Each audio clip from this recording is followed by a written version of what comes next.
Hello, and welcome to the First Fill.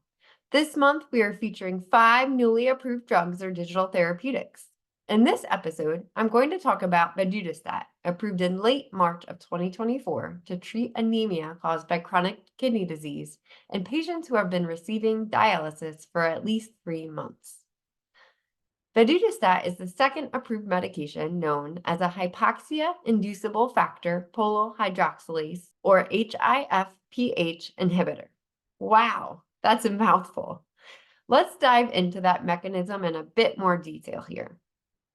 Thinking back to the pathophysiology related to the development of anemia due to CKD in patients on dialysis, remember, erythropoietin deficiency and iron deficiency are major players. HIF is a transcription factor that activates the expression of certain genes aimed at restoring oxygen balance and protecting against cellular damage when reduced tissue oxygen levels occur. HIF-PH enzymes regulate HIF, which leads to an upregulation of erythropoietin and other genes.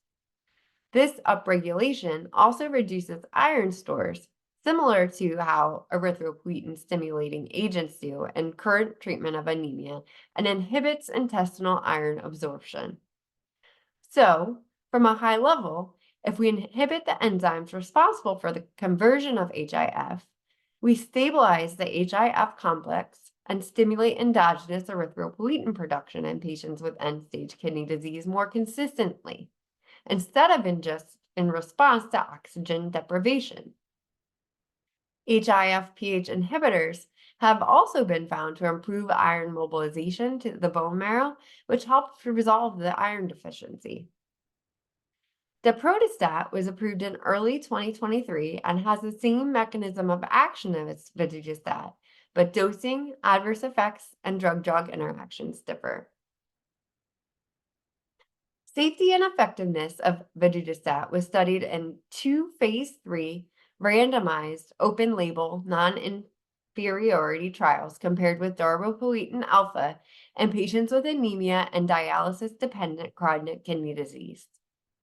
The primary efficacy endpoint was the mean change in hemoglobin from baseline to 24 to 36 weeks.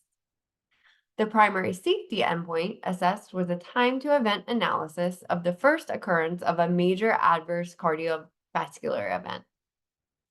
Pooled results between the two studies resulted in a total of 3,923 patients randomly assigned to either vadadustat or darbepoetin alpha, and vadadustat was found to be non-inferior to darbepoetin for both primary efficacy and safety endpoints.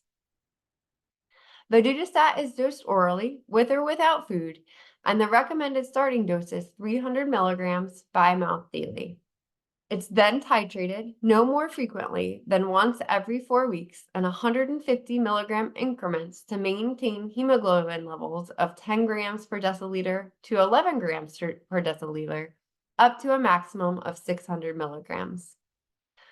Most common associated adverse reactions are hypertension and diarrhea, and uncontrolled hypertension is a contraindication to its use. From a more serious adverse reaction perspective, hepatotoxicity has also occurred with the use of vadadustat. Therefore, ALT, AST, and bilirubin should be measured prior to the start of the drug, monthly after initiation for the first 6 months, and then as clinically indicated. Use of vadadustat is not recommended in patients with cirrhosis or active acute liver disease. Seizures have also occurred. Therefore, monitoring should occur for both new onset seizures or a change in seizure frequency for patients with epilepsy. Lastly, vadadustat is not recommended in patients with active malignancy due to the risk of unfavorable effects on cancer growth. Potential for chelation-related drug-drug interactions occur with vadadustat. Patients should be instructed that iron supplements or iron-containing phosphate binders should be taken a minimum of 1 hour after vadadustat. Vadadustat should also be given at least 1 hour before or 2 hours after non-iron-containing phosphate binders. Also, considering the potential risk for hepatotoxicity and risk for increased statin concentrations with combined use, be vigilant for statin-related adverse reactions in patients taking Vadadustat. Vadustat's label also lists recommended starting and maximum daily dosages for simvastatin and rosuvastatin.